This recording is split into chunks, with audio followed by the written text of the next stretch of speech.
Good afternoon and welcome to the news at 1 on NTA Lagos Channel 10. My name is Deborah Akingbenyi Agbola. Now the news in full. Senate is set to repeal and reenact the Nigeria's Armed Forces Act, part of which makes provision to prohibit enlistment of persons below 18 years in the military. This is in alignment with the Child's Rights Act and international humanitarian standards. Other proposal in the bill seeks extension of protection and rights to non-commissioned officers to boost morale and enhance fairness. The bill, sponsored by Senator Abdulaziz Yaradua, also seeks to reinforce the President's constitutional authority as Commander-in-Chief of Defense Staff. When passed and assented to, qualified military lawyers will be able to represent the armed forces in civil courts.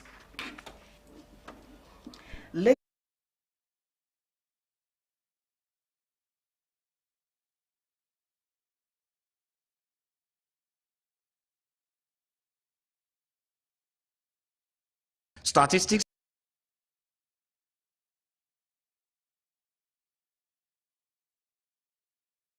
Lagos State Police Command will continue to strategize and forge partnership with law enforcement agencies and relevant organizations to rid the state of illegal manufacturing and transfer of small arms across the metropolis. Commissioner of Police Olorundare Jimoh stated this while he granted audience to the Southwest Zonal Director of the National Center for the Control of Small Arms and Light Weapons at the Police Command in Lagos. Musa Toliat has the report. By the United Nations Office of Drug and Crime shows that there are more than 1 billion small arms and light weapons in circulation globally, with the illicit trade fueling conflicts, terrorism, and organized crime across the world. Nigeria is said to have the largest number of small arms in circulation on the African continent. The visit by the Southwest Zonal Director of the Center for the Control of Small Arms and Light Weapons to Lagos State Police Command is aimed at strengthening collaboration to mop up illicit arms in the state. It's the responsibilities for us to monitor the implementation of plans, strategies, and policies of security agencies towards eradicating the proliferation of small arms and light weapons. So we will become a party member on a regular basis. So I want to assure you that we are going to collaborate with 100%. The deliberation is expected to lead to periodic handing over of light weapons recovered by the police to the Center for the Control of Small Arms and Light Weapons. The key point is we request to the Commissioner to call for all divisions to come forth with their recovered, intercepted illicit arms, so that the National Center, being having the exclusive responsibility to retrieve these arms, we always come for them, collate, and move them for destruction as the Act specified. Although we don't have any upsurge of such in Lagos, Lagos is a transit point for a lot of people that go in and out of the country. I'm going to lecture my officers and men from the area commander to the DPO on the need for us to continue to work together so that we can intercept if any arms is in transit. Lagos State Police Command has in recent times apprehended armed robbery suspects, which has led to recovery of a number of small arms in their hideouts in some parts of the state. In Lagos, Musa Toliat, NTA News. The China Council for the Promotion of International Trade has reaffirmed its commitment to strengthening trade and investment relations with Nigeria. This was at the grand opening of exhibition of goods and services by the Consul General of the People's Republic of China, Yang Yongqing, at the 2025 Lagos International Trade Fair, currently holding at the Fabalewa Square. Ime Udori report that the Chinese pavilion is one of the major attractions at this year's fair. Her report is presented.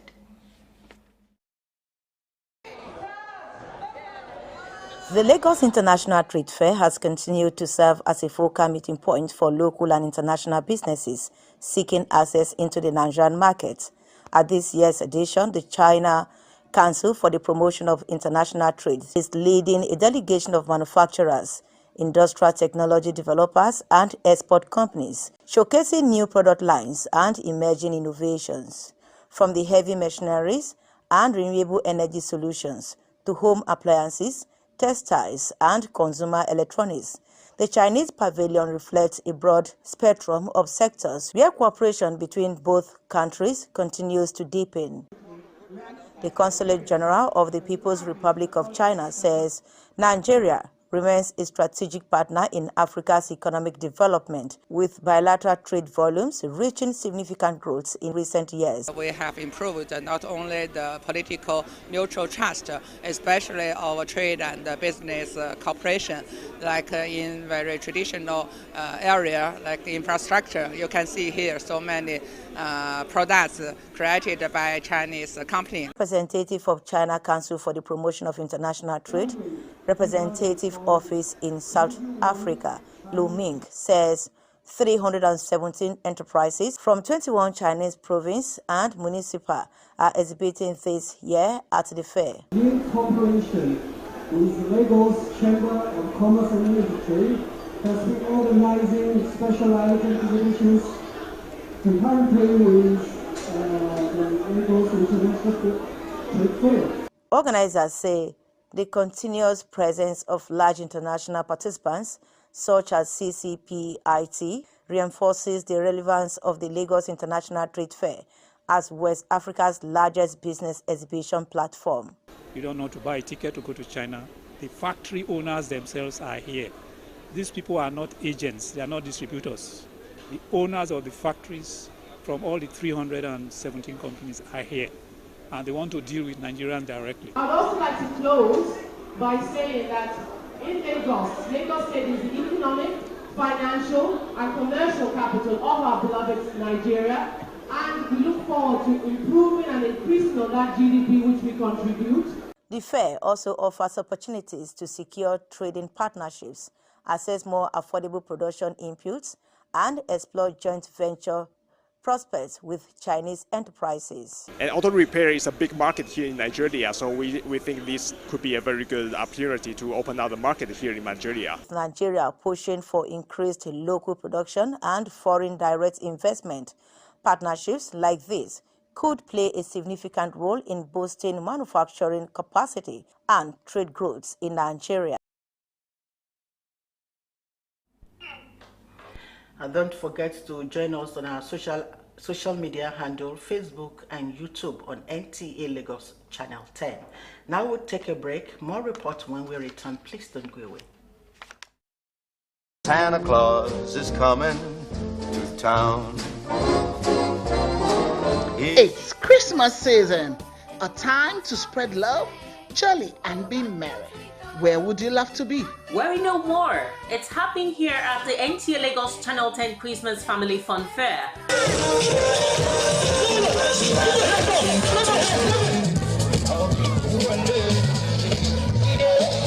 The 2025 Christmas celebration promises to be fun-filled with lots of activities for your maximum excitement. There will be games, chess competition, Ludo, shout out to your loved ones, school presentations, bounce on the castle, and so much more. Date is Monday night to 12th December 2025, with Monday night being the opening ceremony. There will be so much more to eat and drink.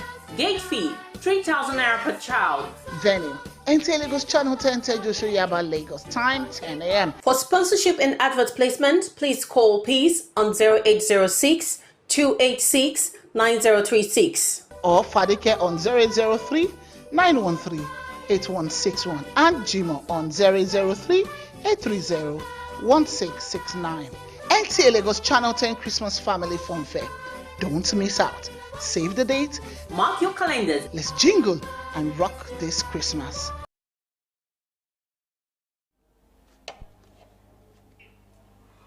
Thank you for staying tuned. It's still news on NTA Lagos Channel 10. The immediate past president of the Abuja Metropolitan Lions Club, Lion Oluyomi Koka, has dedicated his International President Leadership Awards to members of the club, describing it as a recognition of their shared commitment to service and humanity.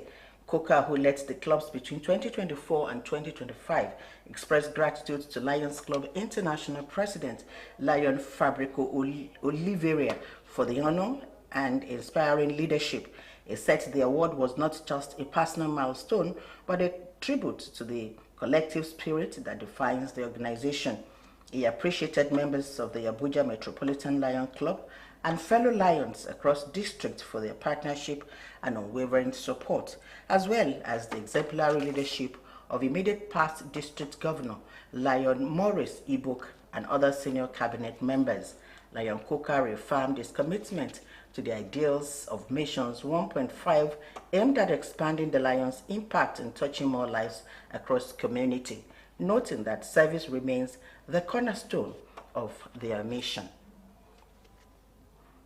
As part of measures taken to reduce barriers to education as well as ease the burden on parents or guardians, the Ashimo Afiz Adio has distributed over 10,000 notebooks to some primary and secondary school students across the Egbeda Onora Federal Constituency in Oyo State. The initiative, Afiz Adio says, is to show his commitment to education and youth empowerment, in which essential learning materials are provided to nurture young minds and inspire the love for learning. He emphasized that education remains a cornerstone for community development and national progress. The notebook distribution, Adio says, is aimed at broadening education development agenda with a focus to enhance access to quality education, support teachers, and foster inclusive learning environment across the constituency. Beneficiary says Honorable Afiz Adio's dedication to educational advancement will continue to set a standard for effective community leadership and sustainable development, adding that together the initiative will build a brighter and prosperous future for Egbeda Onora Federal Constituency, Oyo State, and beyond. Moving ahead now, the House of Representatives has passed a resolution urging the Federal Ministry of Education and the West Africa Examination Council to suspend the commencement of its computer-based examination in 2026, citing inadequate facilities and preparation. Adopting a motion of urgent national importance by Representatives Kelechi Nwogo, the House notes that the technical glitches that led to shutting down of WAEC's 2025 result portal are indications that time is not ripe for commencement of the computer-based examination policy. It is wrong to start this policy now without adequate preparation, suggesting that the Federal Ministry of Education and Examination Body should have at least 3 years projection to commence the policy by 2029-2030 academic year. Concerned that the outcome of the WAEC result of students who are considered to be leaders of tomorrow using CBE will be devastating if allowed to commence. This motion is referred to the Committees on Basic Education, Digital and Information Technology, Basic Examination Bodies, Labor, Employment and Productivity for further legislative action. And that report on education concludes our package for 1. Join us at 7 for more trending stories. My name is Deborah Akingben Agbola. Have a wonderful day. Bye for now.